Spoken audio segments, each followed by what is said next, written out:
Story 1. The photos with extra people. I didn't feel afraid when I found the first face. That's the part that bothers me now. I was alone in my parents' basement in Albany, halfway through a stack of old albums, listening to that little scanner lid click open and shut, and I remember actually smiling, because I thought I was getting something useful done for once. It was just an afternoon project. Dust, old paper, the hum of the dehumidifier, light snow tapping at those tiny ground-level windows. I only got scared later when all the normal parts lined up in the wrong order and I understood that whatever I was looking at had been building for years before I ever noticed it. My name's Nolan Avery. I'm 31, and I'm the person in my family who gets volunteered for anything involving computers. If somebody needs a router reset, cloud storage set up, old files transferred off a dying laptop, that's me. A few winters ago, right after New Year's, my parents asked if I could start digitizing the family photo albums because the basement in their house on McCown Road had gotten damp the year before, and my mom was worried something would get ruined. They'd gone to visit my aunt in Syracuse for the weekend, so I had the place to myself. I actually liked being there alone. Their basement had this little finished archive room my dad put together years ago with metal shelving, labeled plastic bins, an old oak table, and a dehumidifier that never fully stopped humming. It smelled like dust, cardboard, and that dry paper smell older books get. The scanner sat under a flickering ceiling light that always stuttered once when it warmed up. I set up my laptop, made folders by year, and got into a rhythm. Scan, rename, upload, repeat.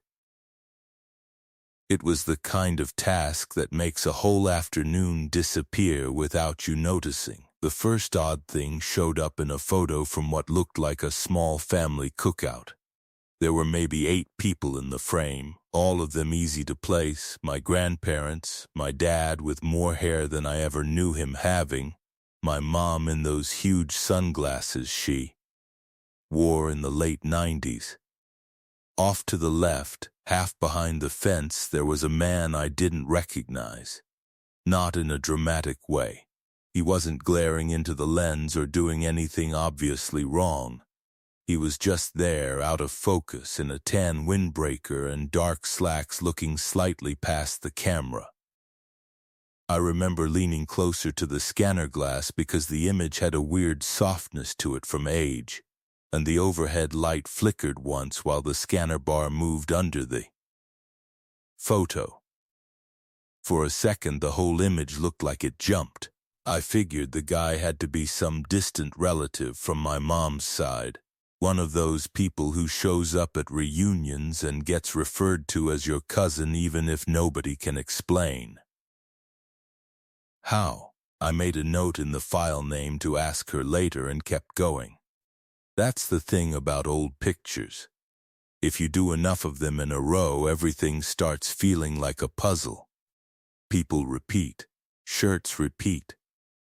Kitchens get remodeled and then familiar again in a different house. So when I found the same man in another photo, I didn't go straight to fear. I went straight to pattern. He was in the background of a Christmas shot from years earlier, same general build, same narrow shoulders, same sort of bland tan jacket. I told myself there were only so many jackets like that back then. There were only so many middle-aged men who looked vaguely tired in candid photos. I even said it out loud just to hear how reasonable it sounded in the room. It's probably the same uncle twice. My own voice came back thin in that basement, flattened by concrete and storage bins. I kept scanning. The dehumidifier clicked louder for a second, like it was catching up. Something about the room felt a little colder after that, but basements do that. You notice cold more when you sit still.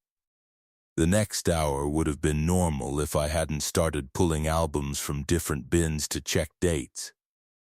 That was my mistake. Curiosity gave everything shape. I found the same face in a photo from a church picnic my family used to attend for the food and left before anything formal started. Then again at a birthday party in my grandmother's old backyard in Delmar. Then again in a shot taken outside a motel somewhere on a summer road trip my parents still argue about. In the early photos he was easy to miss. He'd be near a tree line or across a parking lot or blurred through a window reflection. But as the years changed, he changed position. That was what got me. He kept getting closer, not from one photo to the next in a cinematic way, just enough that once I noticed it, I couldn't stop seeing it. In one picture, he was beyond the fence. In another, he was at the edge of the patio. In another, he was standing beside my uncle's truck like he belonged there. His clothes barely changed. Tan, gray, washed out blue. Things that wouldn't pull your attention unless you were looking for him. I started checking the backs of the photos for notes, thinking maybe if I found locations and dates I could figure out why he kept appearing. My mother labels everything in soft pencil. Lake George, July. Nana's house, Easter. Nolan's first bike. My fingers picked up that powdery graphite smear from the older ones. A few had that old chemical photo smell, faintly sweet, almost like warm plastic. One image from my kindergarten graduation had the man reflected in the dark glass of the school doors. You could only see the lower half of his face and one hand, but the hand was close enough to the camera that it looked too large. Knuckles pale, fingernails trimmed short. I touched the surface of that photo without thinking, like I could feel texture where he was. The paper was slightly warped near the edge, recently handled, not curling with age, just bent the way a photo gets when someone lifts it by one corner and puts it back too fast. At that point, I wasn't telling myself it was nothing anymore. I was telling myself it was something I could solve. Different problem entirely. I got more methodical. I opened a spreadsheet on my laptop. Year, event, location, appearance. I cropped the figure out of each image and dropped those into a separate folder. The basement light buzzed each time the scanner lamp passed under a picture, and every few scans the room would dim a little, then brighten again. It made the whole process feel more enclosed. I remember noticing the smell had changed too. Less paper, more dust disturbed from deeper shelves, and something faint underneath it, like damp wool. I went upstairs twice to make coffee, and both times I caught myself looking over my shoulder at the dark stairwell leading back down. Not because I thought someone was there. More because I had the embarrassing sense that if I left the room too long, the photos would shift without me. The figure kept revealing more as I went. In a 4th of July photo from when I was maybe 10, I could make out a watch on his left wrist. Plain metal band. In a Thanksgiving shot from my aunt's split level in Colony, there was enough focus to see he had one eye slightly narrower than the other. Maybe from an old injury. Maybe just. How he looked. In a photo of my parents holding a new grill in the driveway, he wasn't in the background at all. He was in the reflection on the side of the grill lid, distorted but unmistakably facing the camera.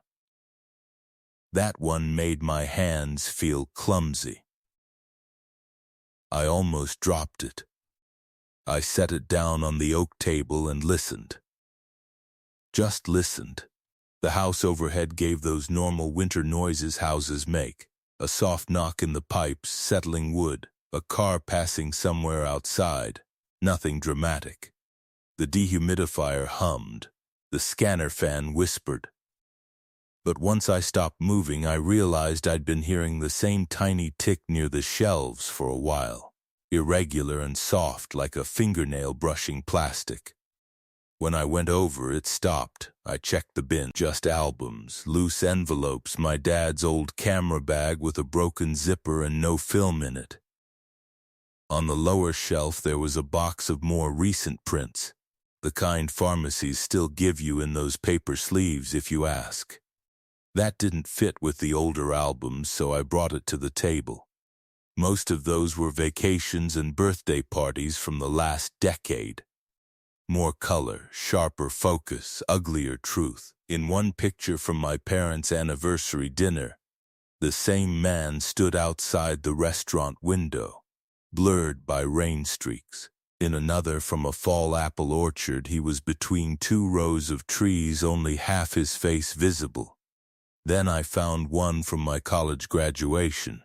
Me in the robe, my mom crying, my dad squinting in the sun. Behind the person taking the picture, visible in a mirrored panel on the building, that same tan jacket, closer than ever. Close enough that if the photographer had stepped backward, they would have hit him. That was the first time I called my mother. She didn't answer. I texted her a cropped image and asked, "Who is this guy?" Then I sent two more from different years. While I waited, I kept looking because by then stopping felt worse. It would have meant sitting there with no new information. A few minutes later, she texted back, "Not sure. Maybe your grandfather's friend Vic?" The problem was I knew what Vic looked like. He'd had a beard and a heavy build and died before half these pictures were taken. I typed that, deleted it, typed it again, sent it. No response. I called my dad next, straight to voicemail. The signal bars on my phone in that basement always floated between 1 and 2. I walked halfway up the stairs to get more reception, then came back down because I didn't want to leave the photos alone. I know that sounds stupid now. I know how that sounds, but by then I had this crawling feeling that the answer was in the room somewhere, and if I walked away, I'd lose whatever thread I'd finally found. There were other details, small ones that meant nothing until they all meant the same thing. In one album, a photo corner had been replaced with a newer adhesive strip. On the back of another print, somebody had pressed hard enough with a pen that indentations showed through the paper. But there was no ink, just grooves you could catch under the light. I tilted it and could make out the start of a date that didn't match the event in the picture. The flicker from the ceiling light made those indentations appear and disappear. I used my phone flashlight and saw the figure again in a family reunion shot where I had somehow missed him the first time, standing behind the folding tables near the potato salad, head slightly lowered like he was listening. Every time I found him, I also found some sign that the photo had been touched later, reprinted, moved, relabeled, or stored out of sequence. It wasn't just that he'd been there. It was that somebody had been maintaining the record of him. Then I hit the last album. Newer binding, black pages, clear sleeves. My mom had started using it for holidays and random snapshots after everyone stopped printing regularly. The room felt stale by then. I'd been down there for hours. Coffee cold, throat dry, fingertips gray with dust. I pulled out a Christmas photo from just a few years back and saw the man standing inside the front hall of my parents' house, behind a cluster of coats. Only the side of his face visible. Not outside. Inside. I checked another. a summer barbecue, and he was in the reflection of the sliding glass door again, one hand on the frame from the yard side, except when I zoomed in on the scan I could see the reflection included indoor light behind him, meaning he wasn't outside at all. I sat back so fast my chair legs scraped concrete. That's when I understood none of the earlier images had actually reassured me. They just trained me to accept him in the margins. The final reveal wasn't a jump scare. That's why it stuck so hard. It came in pieces, same as everything else. Tucked into the last sleeve was a loose, glossy print, still flat and crisp the way fresh prints are. No curled corners, no fading. I assumed at first it was just something my mom forgot to sort. I picked it up and saw the basement archive room, the oak table. My laptop open. Scanner lid raised. My green flannel overshirt, the one with the frayed cuff, unmistakable because I'd been wearing it that day. Me leaning over a photo with one hand braced on the table. It took a second for my brain to catch up, because I was looking at myself from behind. The angle was from the doorway, and directly behind me, close enough that his coat almost touched my back, stood the same man.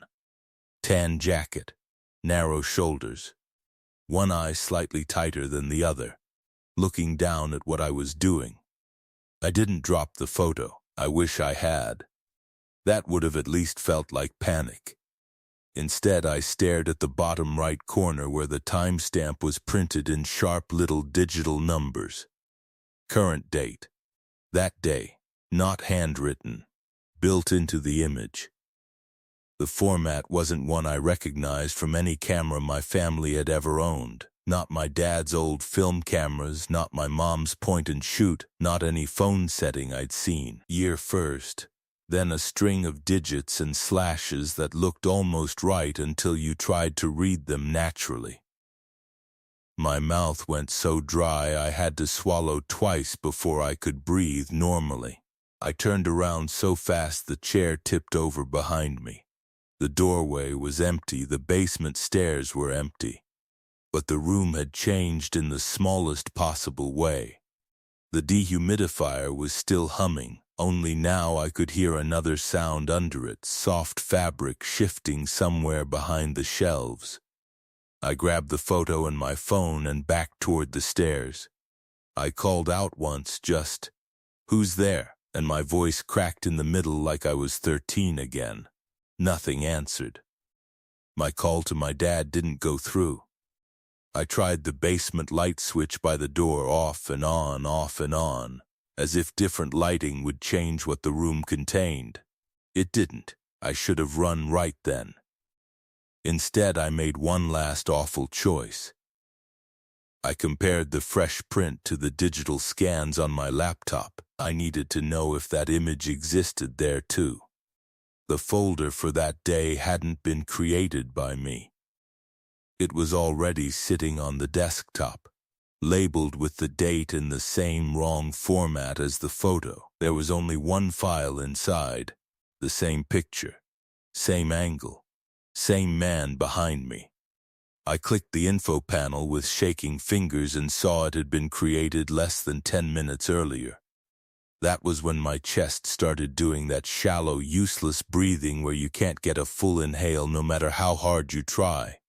My hands were so slick I nearly slid the laptop off the table, closing it. I didn't gather cables. I didn't sort anything. I shoved the loose print back into the album, stacked the albums into the nearest storage bin without order, snapped the lid down crooked, and dragged the bin under the bottom shelf. I could hear that faint brushing sound again, not moving toward me, just repositioning somewhere I couldn't see. That was worse. If something had charged at me, at least I would have known what kind of fear to have. I got upstairs, locked the basement door even though the lock was only on the handle and had never really worked, then stood in the kitchen with both palms on the counter waiting for my legs to settle. Outside, it was already getting dark blue winter light on the snow along the back fence. The normalness of it made me feel sick. My mom finally called me back while I was putting on my boots. I answered, and all I could get out was, "Who's been in the basement?" She kept saying, "What do you mean?" in that tired, distracted way people do when they're not in the same room as the problem. I told her I was done for the day, that some of the albums had moisture damage, that I'd come back another time.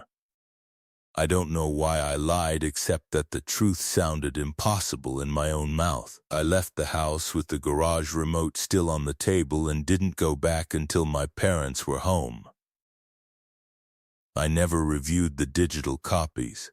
I still have the external drive my mom gave me for the project, sitting in a drawer in my apartment, taped shut with blue painter's tape like that's enough to make it harmless. My parents asked a few times when I'd finish the archive, and I kept saying I was busy, then saying the scanner software wasn't cooperating, then finally telling them they should hire a service. The albums stayed in the basement. As far as I know, nobody opened that bin again. I changed the cloud password I'd been using and still found myself checking whether any new folders had appeared without me uploading them. For weeks afterward, every time I opened my laptop, I expected to see that date label waiting on the desktop. Sometimes I smelled dust and old paper when there wasn't any reason to. Usually late at night when my apartment was dry and quiet. What I can't get past isn't just the last photo. It's how incomplete the whole thing still is. If somebody had been inserting that man into prints over time, why do it so carefully and so consistently across decades? If he was a real person who kept getting into family events, why does nobody remember him clearly enough to argue about him? And if the point was only to show me that final image, why bother with all the earlier ones at all unless I was supposed to understand I'd only found part of it? The timestamp on that last photo still catches in my head because it doesn't belong to any device I can place in my family's house, and because the numbers were arranged like whoever printed it knew what a timestamp should look like without knowing how people actually read one. I don't scan old pictures anymore. I still have boxes from my grandparents' place that I promised I'd sort. They stay taped shut in my hall closet, and every now and then when I walk past, I think about that basement room and the one fresh print with my back turned. And how in the image I looked completely relaxed, like I still thought I was alone. I told my parents I lost interest in family history. That's the version they got. Easier on everyone. Easier than saying I think somebody spent years teaching our family albums how to admit a stranger 1 inch at a time. Every family has blind spots, that's normal. Somebody at a reunion forgets a name. Somebody drops out of contact. Somebody gets referred to as a family friend until nobody remembers where they came from. What stays with me is how little noise it would have taken. How whoever stood behind me in that room didn't need to grab me or speak or even step into view. They just needed me to notice the pattern. After that, the rest of the work happened inside my own head, and once I understood that, I started thinking about what else in a family's record can sit there for years, waiting for the right person to look long enough. Story 2. The calls from my cousin. The first night I kept telling myself the house just had weird acoustics. Old wood, empty rooms, bad signal, too much caffeine, all of that.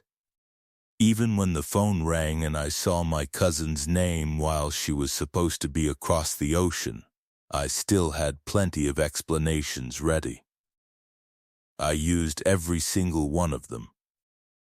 That was probably the worst part of staying there. I wasn't brave enough to ignore what felt wrong, but I wasn't brave enough to trust it either.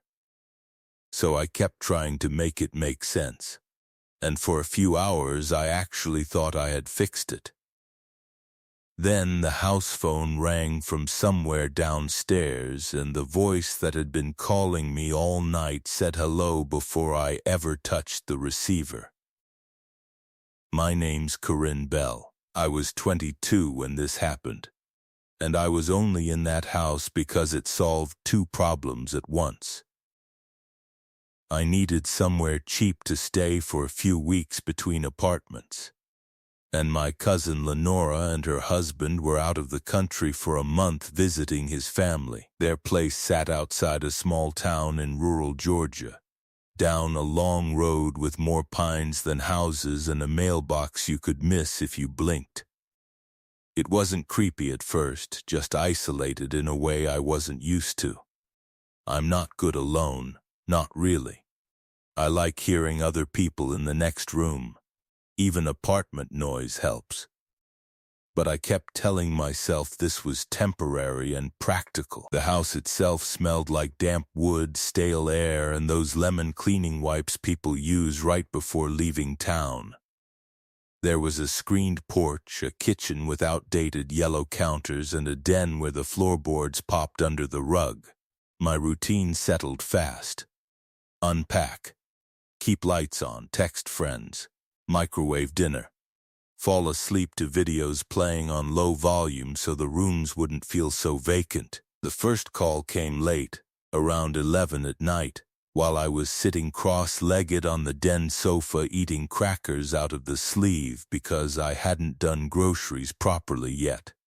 Lenora's name lit up my phone, photo and all. I actually smiled when I saw it because I'd been feeling sorry for myself and thought maybe she was checking in.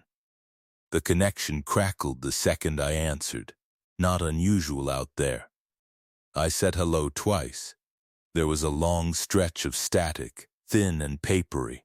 Then a voice that sounded almost like hers except flatter, like somebody speaking with a hand over the mouthpiece. It said, "You moved the blue bowl." I looked at the coffee table without meaning to. There was a blue ceramic bowl there, one I'd shifted earlier because it was sitting on a coaster I needed. I laughed, weak and automatic, and said something like, "Nice try. Are you roaming or what?" The line clicked off. I stared at the screen until it showed the call duration. Less than 15 seconds. I spent the next few minutes doing the kind of nervous reasoning that feels smart while you're doing it and stupid later. Maybe international calling was redirecting weirdly. Maybe she'd asked someone to check the house and they were messing with me. Maybe she'd been on a delay and said something about a bowl because she remembered where she left it. I walked through the den on purpose, like acting casual would make me feel casual. My pulse had started doing this stupid little pounding in my throat, but I ignored it. I locked the back door even though it was already locked. I checked the porch. Nothing there except damp night air, insect noise coming in waves from the tree line, and my own reflection in the screen looking more tense than I wanted to admit. When I came back inside, I put the blue bowl exactly where it'd been before. And I don't know why I did that except that it felt like undoing evidence. The next day was embarrassingly normal. Morning light made the house seem smaller and harmless. I opened blinds, aired out the kitchen, made toast, and told myself the whole thing had been a glitch with bad timing. I even texted Lenora a joke about her haunted bowl. She didn't answer, which made sense because of the time difference. By afternoon, I'd settled into chores. I was washing a few dishes when my phone buzzed on the counter. Same name, same photo. My hands were wet, and I remember drying them too fast on my shirt because suddenly I didn't want to answer. I did anyway. This time there was no static, just breathing for a second, then that same voice, almost hers but not right. Calm. Close. You're in the kitchen now. I stopped moving. The room was bright. Window over the sink. Back door locked. A magnet shaped like a peach on the fridge. I said, "Who is this?" And the voice went on like I hadn't spoken. "The dish towel with the red stripe is still hanging crooked." I turned and looked. It was one corner lower than the other. Something prickled down my arm so hard I had to grip the edge of the counter. I told myself windows existed. Neighbors existed. People could see in. Then I remembered the nearest house was a long way down the road, and the sink window faced the yard and the trees. That's where my brain started working against me. Not shutting down, just manufacturing explanations faster than I could believe them. Maybe there were outdoor cameras Lenora forgot to mention. Maybe her husband had access to some smart home thing and thought this was funny. Maybe I had accidentally shared my location. Maybe the voice only sounded strange because of compression, lag, distance. I walked room to room checking window latches, which is what anxious people do when they want to pretend they're gathering facts. The whole house smelled warmer in the afternoon. More mildew coming up from somewhere under the floors. In the guest bedroom where I was staying, the air always felt cooler than the rest of the house, and the curtains had that old fabric smell, like laundry detergent trying to cover storage. I kept expecting another call. Instead, there was nothing for hours, which somehow made it worse. It left space for me to rehearse every possibility until all of them sounded thin. The third call happened before sunset. That's not exactly true. The ringtone happened before the phone admitted it was ringing.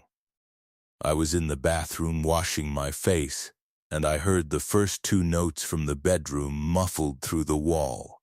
By the time I dried my hands and got to the nightstand, the screen was still dark. Then, a second later, Lenora's name flashed and the ringtone started again from the beginning. I stood there with my hand hovering over it. I knew what I'd heard. I answered on the last ring. The voice said, "Don't go to the front room after dark." Same tone as before. No rush, no strain. Like somebody leaving a reminder note. I said louder this time, "Who is this?" And it said, "You said that in the bathroom too." Then it hung up. I checked the house after that in a way that wasn't pretend anymore. Every room, every closet. Under the beds, which made me feel ridiculous even while I was doing it. The attic hatch in the hallway was closed. The crawlspace door off the laundry room had a paint can in front of it like it hadn't been touched in years. I called Lenora directly through the Contacts app, not the recent calls, and got her real voicemail greeting, cheerful and delayed, telling me she couldn't come to the phone because of travel. That should have made me feel better. Instead, it split the problem in two. One version of her existed in the normal world. Another version, or somebody borrowing her number, kept reaching me from somewhere I couldn't pin down. When she finally texted back later that evening, it was casual. "Sorry, bad service here. Everything okay?" I almost told her everything. I didn't. I said I was fine and asked if the house had cameras. She said only an old doorbell cam that didn't even work half the time. I stared at that message for a long time. That night the calls got personal in a way that made the house stop feeling like borrowed space and start feeling opened. The first one came while I was folding one of my own sweaters at the foot of the bed. "You brought more clothes than you need." The second came while I was brushing my teeth. You keep checking the hall before you spit. The third didn't wait for me to answer. I heard it when I put the phone to my ear, my own voice from earlier that afternoon, slightly distorted, saying to myself in the kitchen, "It's just bad service. It's just bad service." I pulled the phone away so hard I almost threw it. My chest had gone tight and high, little fast breaths that weren't helping. I wanted there to be a hacking explanation, an app explanation, some humiliating technical explanation that would make me feel foolish instead of hunted. That was still better than the idea that somebody in or around that house had been listening to me when I wasn't talking to anyone. I did the sensible thing late, which is typical for me. I blocked the number. Then I powered the phone all the way off and set it in the kitchen drawer under a stack of placemats so I wouldn't keep staring at it. Silence dropped over the house so completely it almost felt medicinal. No vibration, no screen lighting up, no interruptions, just insects outside, refrigerator humming, an occasional car very far off on the main road. I checked the locks one more time and made tea because warm hands felt like a plan.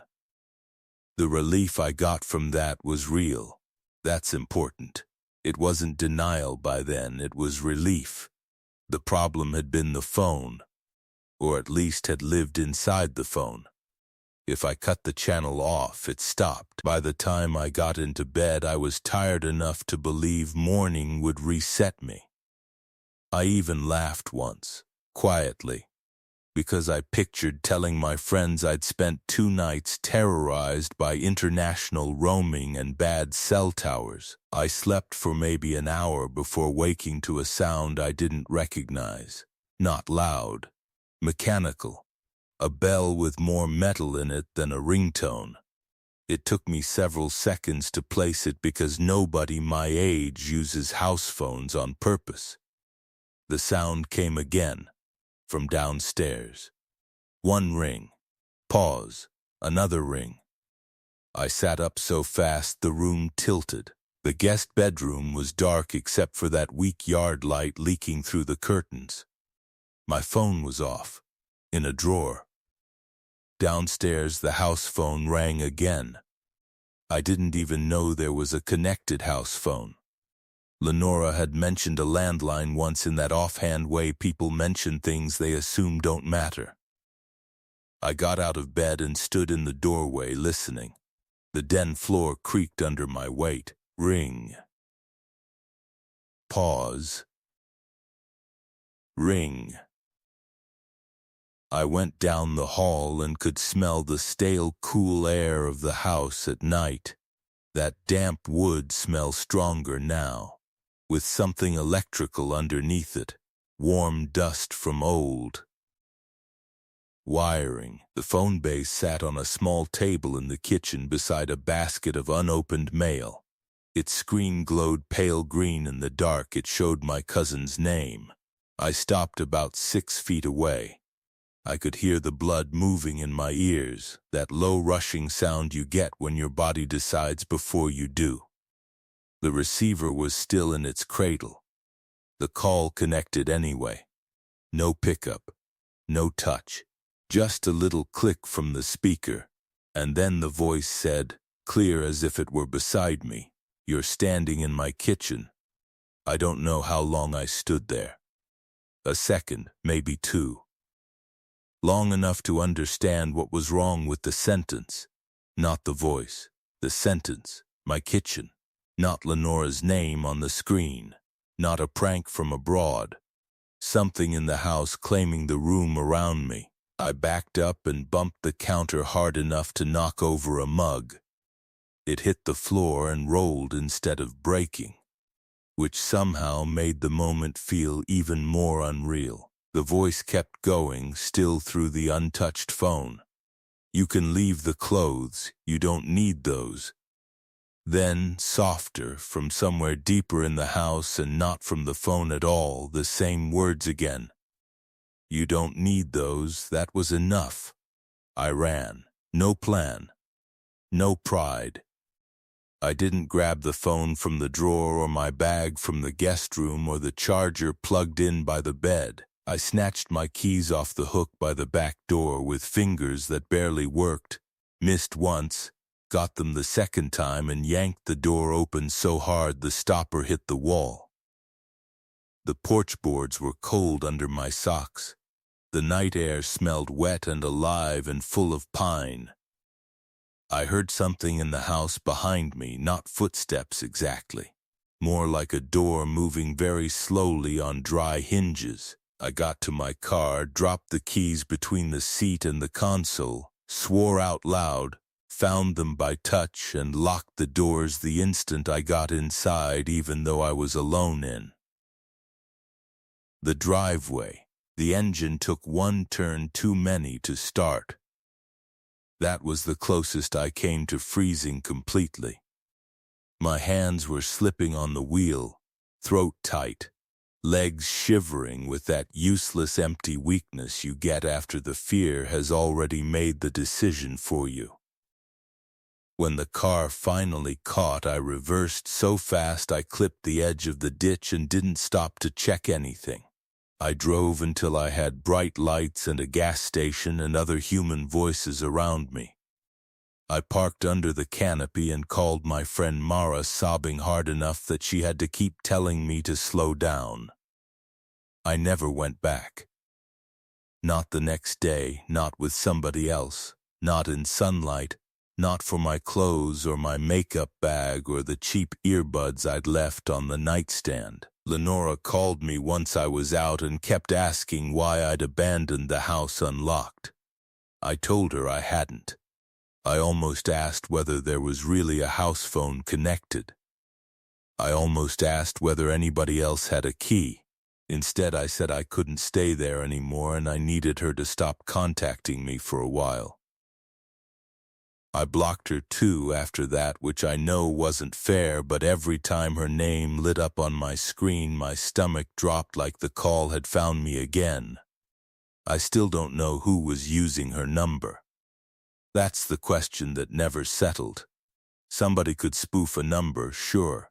Somebody could hide in a house, maybe. Somebody could know details about a room if they'd been inside long enough before I arrived. All of that is technically possible. But none of it explains the way the calls came before the screen changed, or how my own words ended up fed back to me, or who answered through a phone that was still sitting untouched in its cradle. I never got my things back, and I never asked about that side of the family again because I didn't want to hear some version of the story that made me stay with it longer. What stuck wasn't just fear. It was the feeling that something private had been opened without my permission, like the house had learned me in a day and decided that was enough. Even now, if an incoming call lights up with a familiar name late at night, I don't answer right away. I wait and look at the screen first and think about that pale green display in the kitchen, and how the voice sounded completely sure I was already standing where it wanted me. Story 3. The name missing from records. I spent years believing that if a thing was written down carefully enough, it stayed where it belonged. Names, dates, marriages, deaths, side notes about migrations and property transfers, all of it. Ink was how I kept order. That sounds grander than it is. Really, I was just a retired man in Charleston with too many document boxes and a handwriting habit I never let go of. But when the missing name started appearing in records that should have already been settled, I treated it like any other clerical issue. That's what I'm ashamed of now. I had dread before I had fear, and I still mistook it for professional irritation. By the time I understood the difference, the chart on my wall had already answered me in my own handwriting. My name is Gideon Voss. I was 58 then, recently retired from a records department position at a maritime insurance office, and I kept a handwritten genealogy chart in the study of my house off Rutledge Avenue.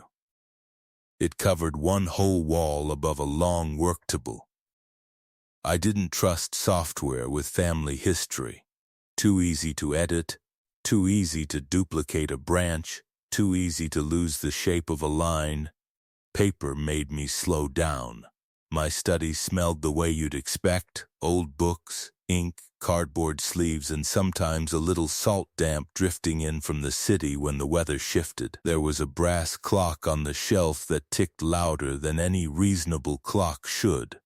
I'd spend mornings cross-referencing wills, census copies, letters, church registries stripped of the ceremonial parts, and notes from older relatives before the trail went cold. It was orderly work. Precise, comforting. The kind you can do alone without ever feeling lonely. The first wrong note came from a land deed abstract tied to my mother's line. A name appeared in two separate references, once as a witness and once in relation to a property boundary discussion. And I couldn't find that name anywhere on the chart. Not on the wall, not in my notebook index, not in the storage binders under the table. I assumed immediately that I'd missed an entry. That does happen, though not often. Records work teaches you not to romanticize mistakes. Most anomalies are human, and most human anomalies are boring. I copied the name onto a yellow slip, tucked it under my pen tray, and kept moving through the file. Still, something about the document bothered me. The page felt recently handled, not fragile or powdery like the others in that box. Just warmer, somehow smoother at the corners, as if someone had lifted it not long before I did. I told myself that was probably me misremembering when I last sorted the box. Because that's how I think, or used to think. Competence makes its own denial. I had categories for error: misfiling, variant spelling, duplicate initials, informal name used in formal record. Once a thing falls into a category, you stop letting it feel strange. I pulled down 3 binders, checked abbreviations, checked maiden names, checked collateral branches. Nothing. I drew a small pencil mark beside the deed reference and went back to my regular routine, making clean notes in blue-black ink, updating one marriage line near the lower left of the wall chart, listening to the clock and the occasional rattle of a truck on the street outside. For maybe an hour I let myself believe I'd solve it by afternoon, but there was a subtle resistance in the room, hard to define.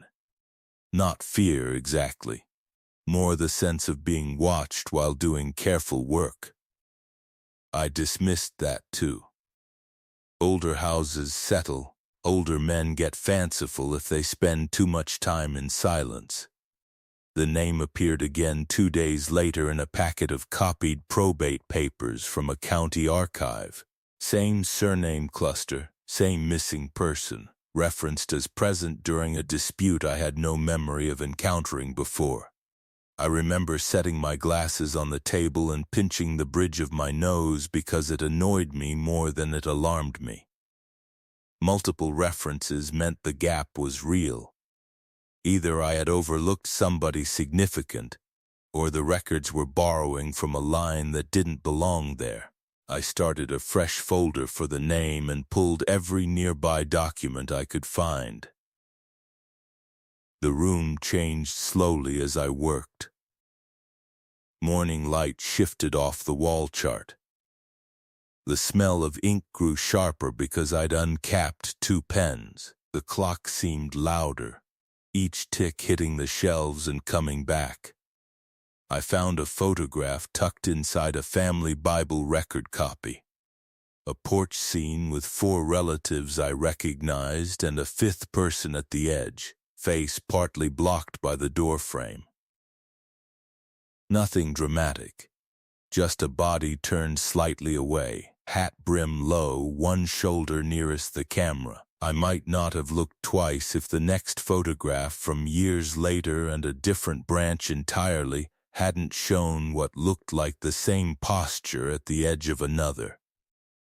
Gathering. Now, photographs are treacherous evidence. People repeat clothing, posture, expressions. A half-obscured face isn't a fact. I knew that. So I treated the images as suggestive, nothing more. Still, I laid them side by side under the lamp. Same approximate height. Same tendency to stand just outside the center of family activity. In both images, the visible part of the face was too soft to read. What registered instead was placement, not part of the scene, not outside it either. Present in a way that asked not to be acknowledged. That was enough to create discomfort, though I wouldn't have used that word then. I told myself I was noticing composition, not omen. But when I slid the second photograph back into its sleeve, my fingertips brushed the paper and found a bit of grit on the surface, fresh enough to drag slightly. Recently handled again. I looked automatically toward the study door. Closed. The hallway beyond silent. I did what I always did when the record itself got unreliable. I turned to my own notes. That, more than anything, was where I trusted continuity.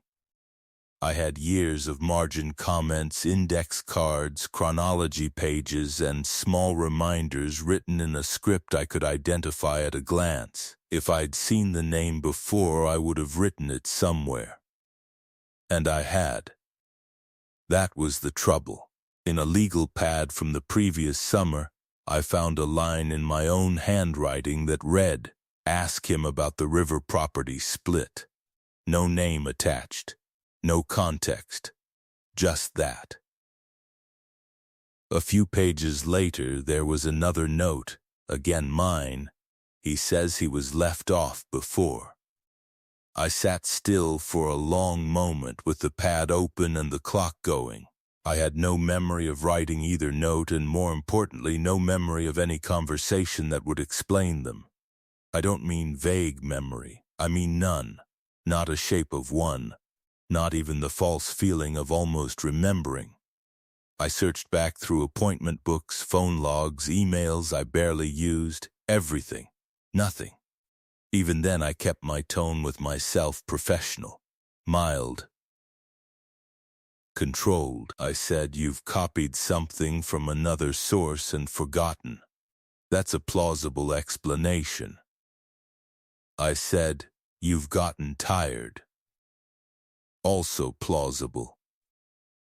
I made tea, opened the study window half an inch, and let in cool Charleston air that smelled faintly of wet brick and traffic. I stood under the wall chart and read names from top to bottom until my breathing settled. The chart was intact, every branch where it ought to be. No missing cards, no loose threads. Once I had the teacup in my hand and heat in my fingers, I believed again that this was a matter of incomplete notation. That was the false comfort of habit. Not enough to erase the unease, but enough to let me continue. The slow part of it was the worst. Days of nearly normal work, then another small contradiction.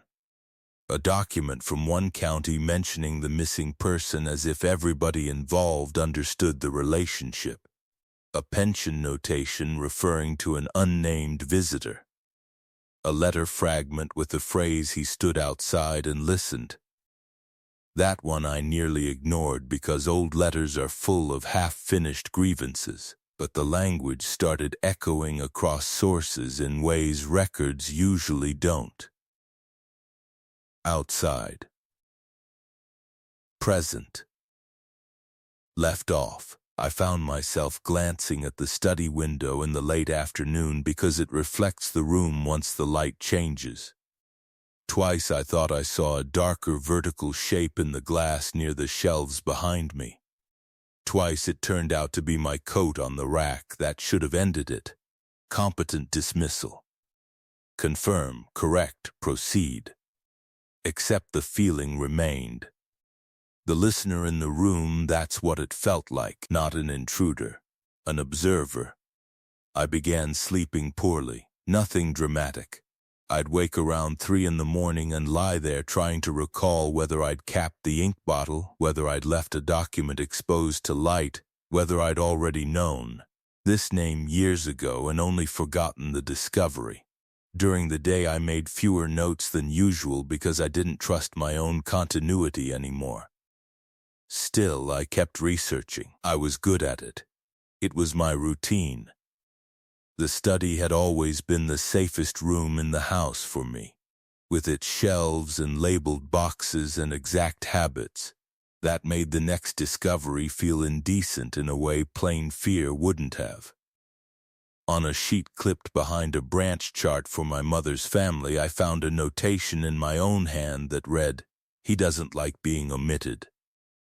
The letters were mine, pressure and slant and all. The ink was fully dry, same brand I used, same shade.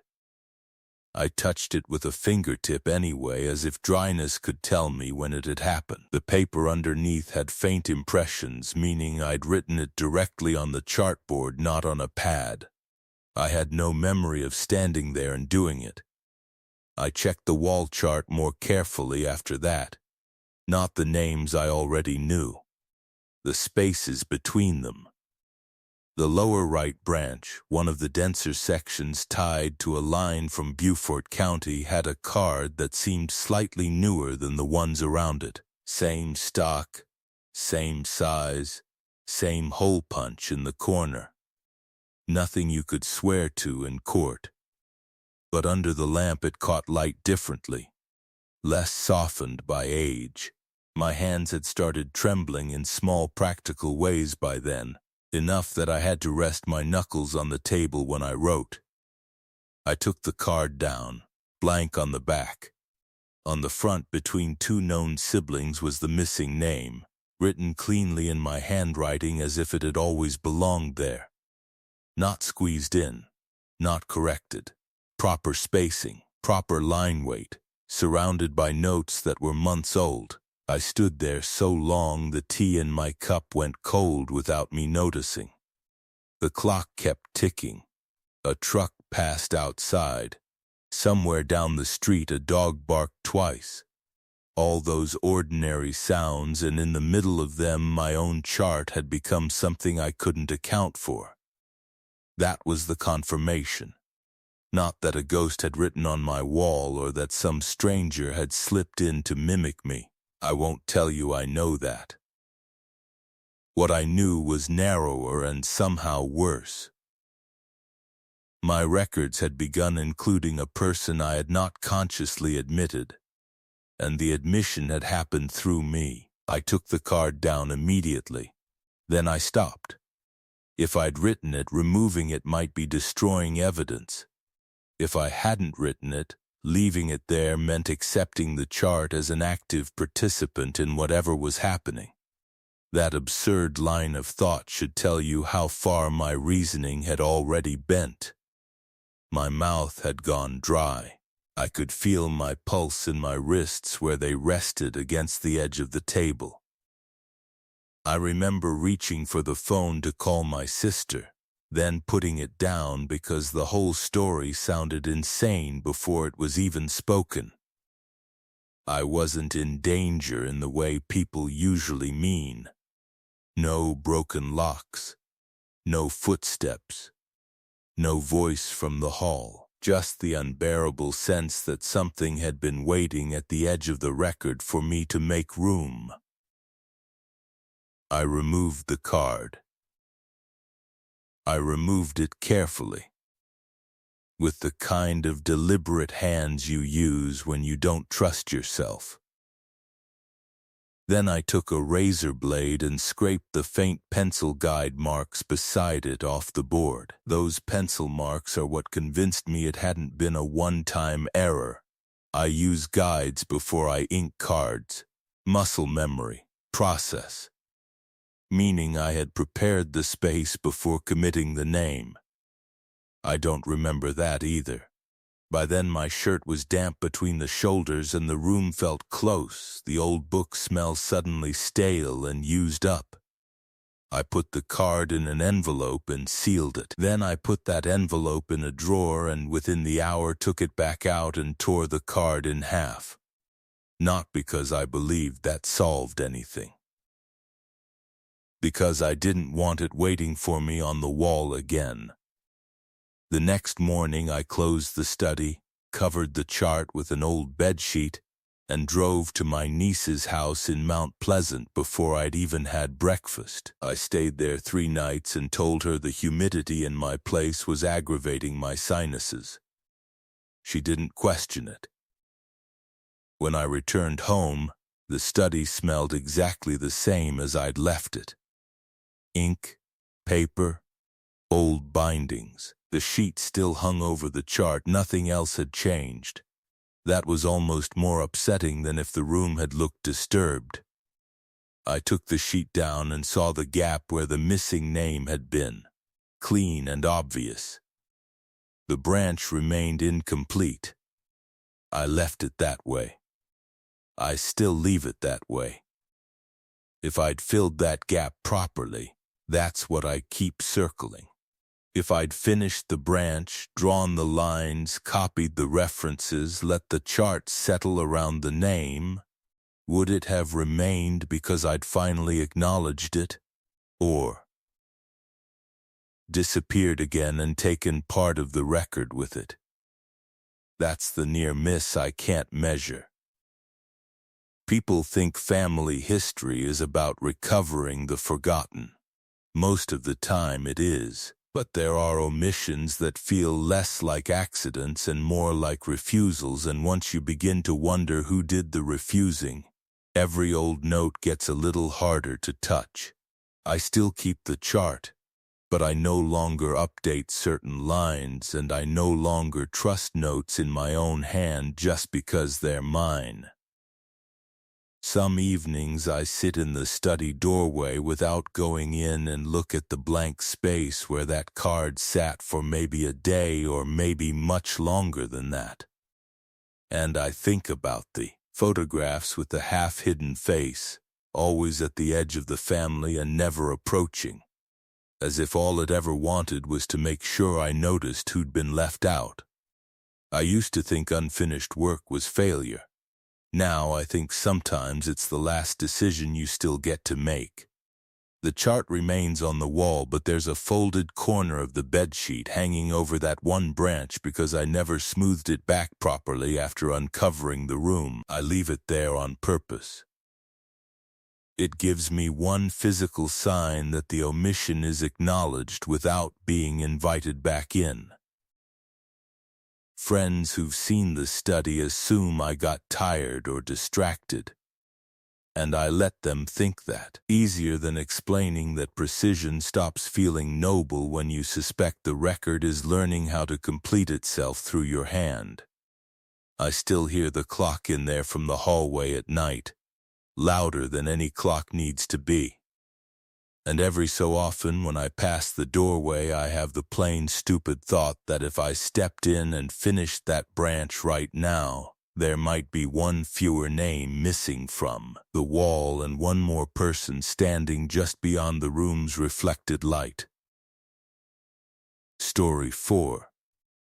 The Will That Changed Overnight.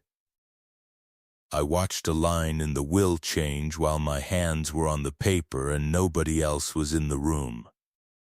That's the sentence people focus on when I tell this, which is why I usually don't tell it at all. It sounds like the whole story. It isn't. The real horror was slower and meaner than that. By the time I saw the wording move, I had already spent days being nudged toward it by people who seemed to know what the page would say before it said it. So when it finally happened in front of me, it didn't feel like a revelation. It felt like losing the last excuse I had for being polite, staying quiet, and assuming I was the one misreading what was right in front of me. My name is Leora Pike. I was 42, working as the family member who always ended up doing the practical things nobody else wanted, when I went to my late uncle's townhouse in Chicago to help manage estate paperwork after his death. He'd been meticulous in the ordinary sense. Bills sorted, accounts listed, keys tagged. The will had already been reviewed by an attorney and circulated among the relevant relatives in copy form before I ever got there. My job wasn't to interpret it. I was there to organize supporting documents, verify dates, keep versions straight, and prep a clean packet for final processing. I can work alone professionally without minding it. In fact, I prefer it, provided the rules are clear. The townhouse office sat on the first floor facing the street, all old filing cabinets and paper smell, with muted city traffic outside and a radiator that hissed now and then, like it objected to being needed. On my first day, the work felt blessedly structured. Binder clips, labeled folders, a legal pad, coffee gone lukewarm on a coaster someone had actually remembered to use. The first discrepancy was so small I almost admired it. In one printed copy of the will, a clause about personal property distribution used the phrase "at executor discretion." In another, same page number, same formatting, same staple placement, the wording read "at sole executor discretion." One extra word. It could have been a printing inconsistency, a late revision, a clean copy mixed with an earlier draft. Those things happen in estate work often enough that nobody with sense starts by announcing corruption. I marked both copies with sticky tabs and told myself I'd compare them against the attorney-reviewed packet after lunch.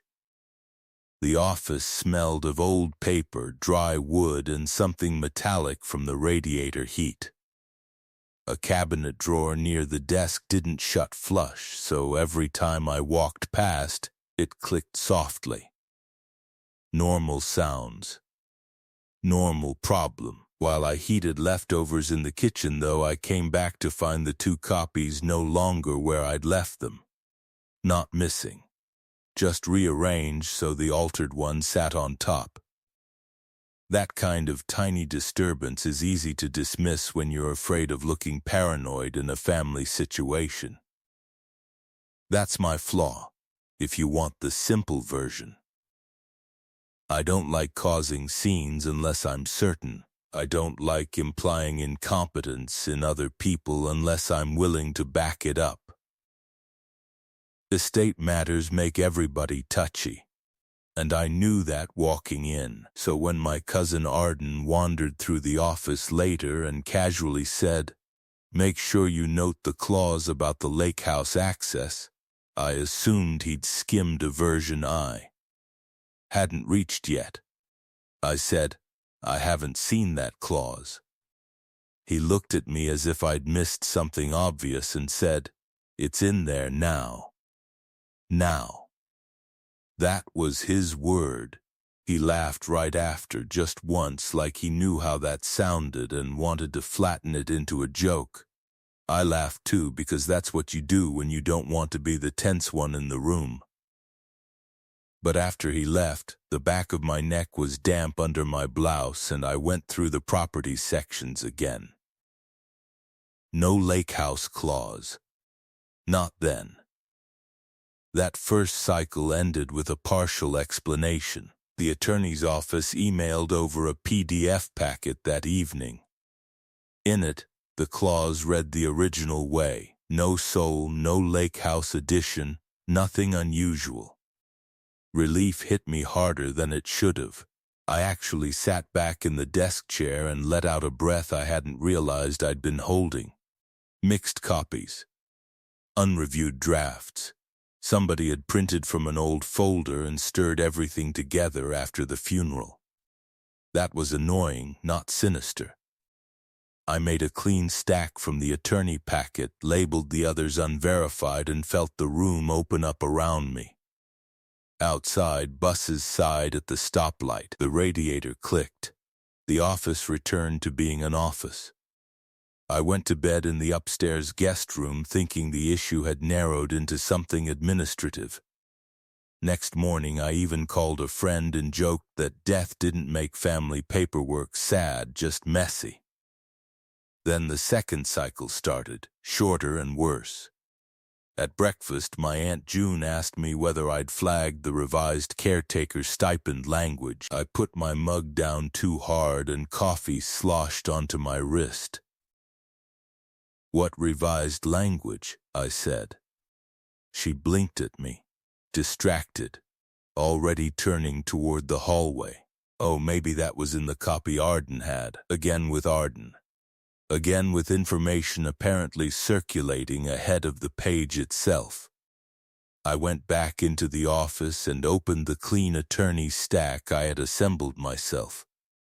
The top copy, same one I had checked against the PDF before bed, now contained a sentence about an annual stipend to maintain a property no one in the family had mentioned owning. The language didn't look inserted. It matched font, spacing, margins, everything. I checked the PDF on my laptop. Still the original version. I printed it again from the email and stood by the printer while it fed out warm pages that smelled faintly of toner and hot dust. On the fresh print, the stipend sentence wasn't there. I set that print beside the altered copy, and for a moment the difference comforted me. Physical mix-up. Simple. Then I turned to answer a question from the hallway, turned back, and found the fresh print had been nudged half an inch left, overlapping the altered one in a way that made comparison impossible unless I reset them. I started making control measures after that. If the situation was ordinary, controls would prove it. If it wasn't ordinary, at least I'd know where I stood.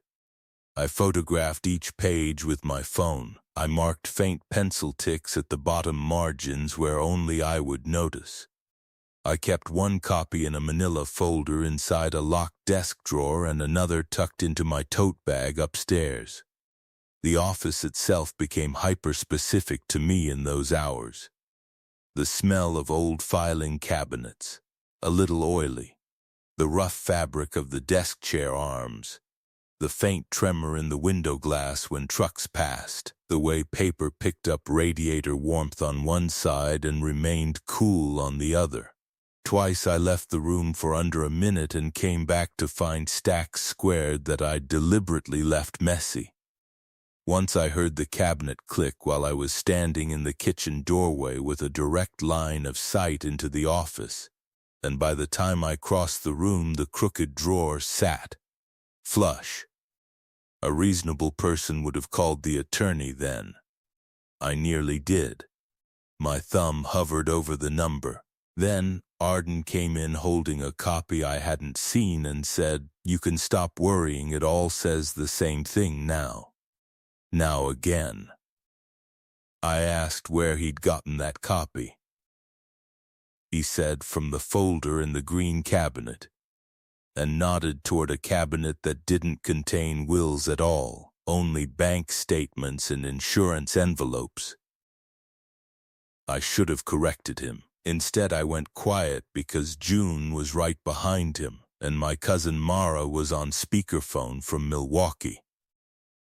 And suddenly the room felt socially loaded in that awful way where saying none of you are reading the same document I am would make me sound unstable or territorial or both. So I smiled thinly and said I was still cross-checking.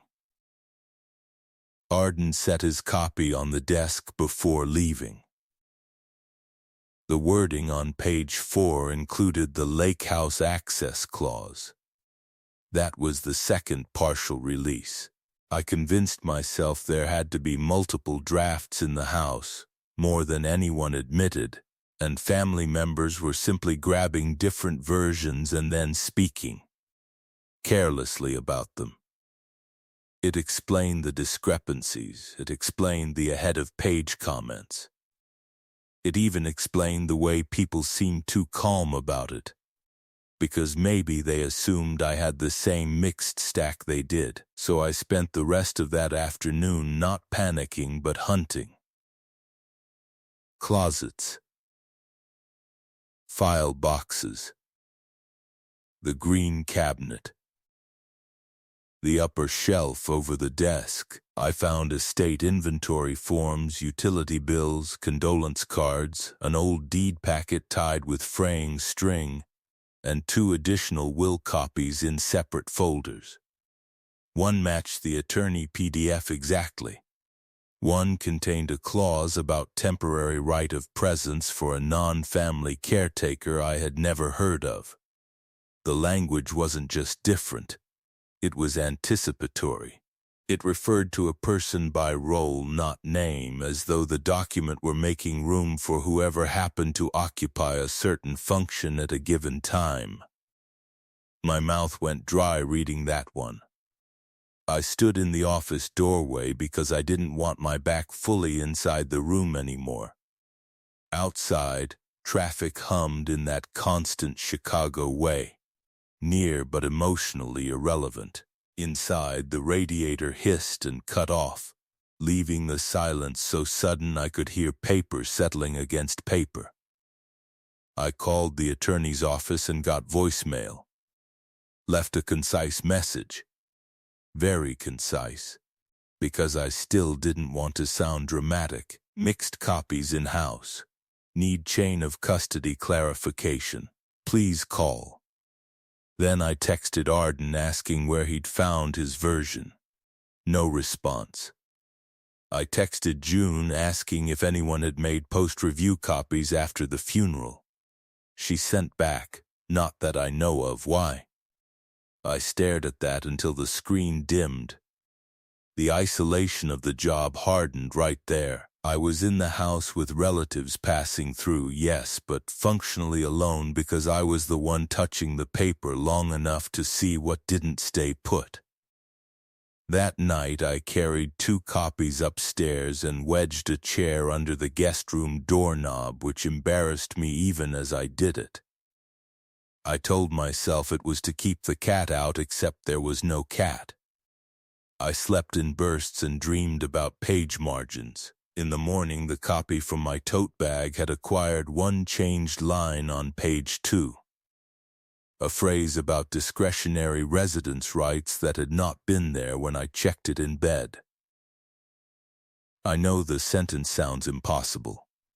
I'm aware of that, but I had photographed the page on my phone with the bedside lamp visible in the corner of the image. Morning version differed. The pencil tick at the bottom margin was still mine. Same sheet. Different text. My hands went numb in a practical way, not dramatic like I'd held them too long in cold water. I called the attorney again and this time got his assistant, who said Mr. Dalrymple was in court but could likely come by later. I almost told her not to bother. Almost. Then June knocked and asked through the door whether I'd seen the version with the occupancy language yet. She sounded casual, which made it worse. I said through a throat gone tight, "Whose version?" She paused just a hair too long and said, "The one people have been discussing." People. Which people? That became the question under every other question. I started noticing glances cut off when I entered rooms, little conversational breaks. Nothing I could pin down. Maybe grief. Maybe money. Maybe my own nerves by then. Paranoia is humiliating because half of you understands how it looks while the other half keeps collecting reasons. I went back downstairs and laid out every copy I had on the office floor, weighted corners with staplers and tape dispensers so nothing could shift. The room smelled hot from the radiator again, along with the papery dry smell of recently handled folders. I wrote labels on index cards, version 1, version 2, tote bag copy, green cabinet copy, attorney print. My pulse was jumping at the base of my throat. I could feel dampness between my fingers when I picked up a page. The comparisons formed patterns. Some clauses only appeared in certain copies. Some migrated. The Lake House clause moved from page 6 to page 5 in one version without changing pagination. A stipend line appeared in 2 copies with different wording but identical comma placement. It wasn't random. It behaved like revision with intent, except no one would admit performing it. I got a call back from Mr. Dalrymple just after noon. I explained as cleanly as I could. Mixed versions. Possible unauthorized edits need original executed copy secured. He asked me to stop organizing anything until he arrived. I almost cried from relief at the flat professionalism in his voice. Someone else was taking jurisdiction. Good. Fine. Done. Then, because this story doesn't let anyone exhale for long, Arden stepped into the office while I was still on the phone and said, "Tell him the witness paragraph is fixed now." Fixed. I looked at him and couldn't read his face. Not smug, not frightened, just certain in a way that made the room tilt. I hung up.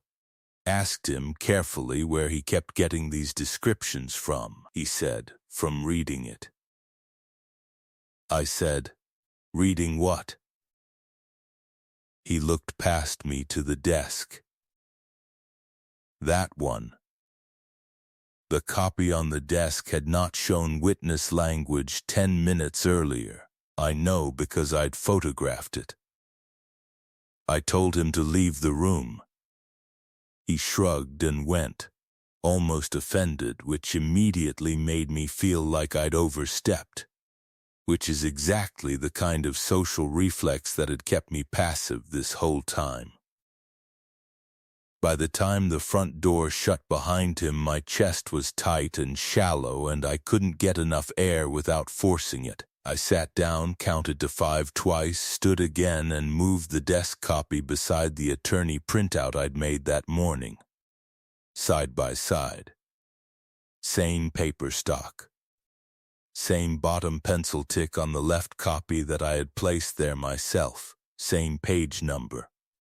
I put one hand on each sheet to keep them from sliding. Outside, a siren wailed somewhere blocks away, Dopplering off. Inside, the office was so still I could hear my own pulse in my ears. And then the line changed. Not the whole page.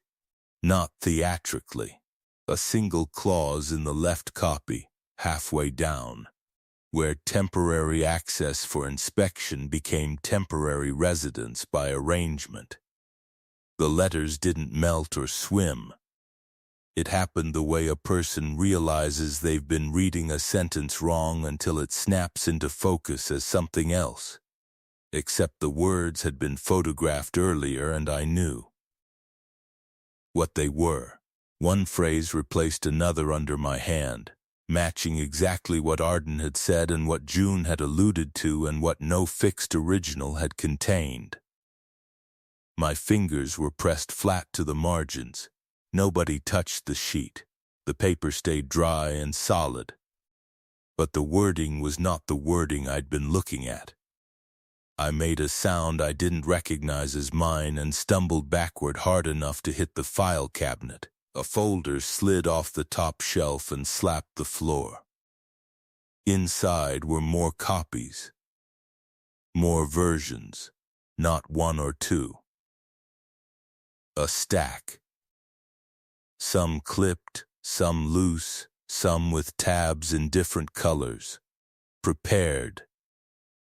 Sorted. Waiting. That was the peak, not because of the moving text alone, but because I finally understood the planning behind the whole thing. Whether the changes were chemical, mechanical, swapped under my nose, or something uglier I still can't define, somebody had built a process around gradual convergence. Enough versions in circulation that no one could confidently anchor the original. Enough family familiarity that each new wording arrived first as hearsay, then as expectation, then as fact on the page. The house had been arranged for it.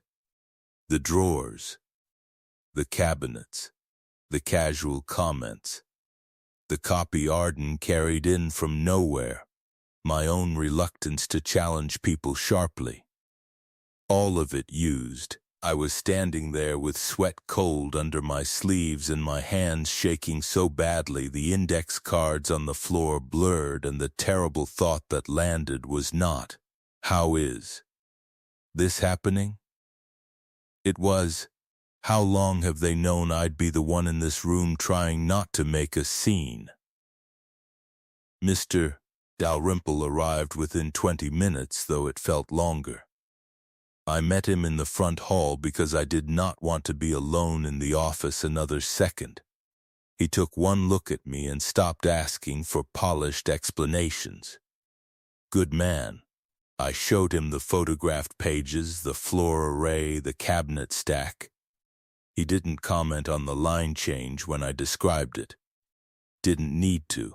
He moved with the kind of legal caution that treats every object as evidence and every relative as a future deposition. He had his assistant come in with storage boxes and tamper seals. June objected from the doorway. Arden started to say something about family property, and Mr. Dalrymple shut that down in a voice so flat it almost felt tender. Processes halted, documents removed.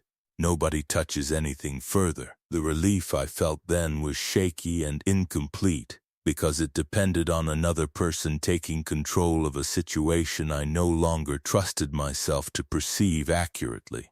Assisted exit is still exit, though. I let him have it. I stepped away from the case entirely that same day. Went back to my hotel instead of the townhouse.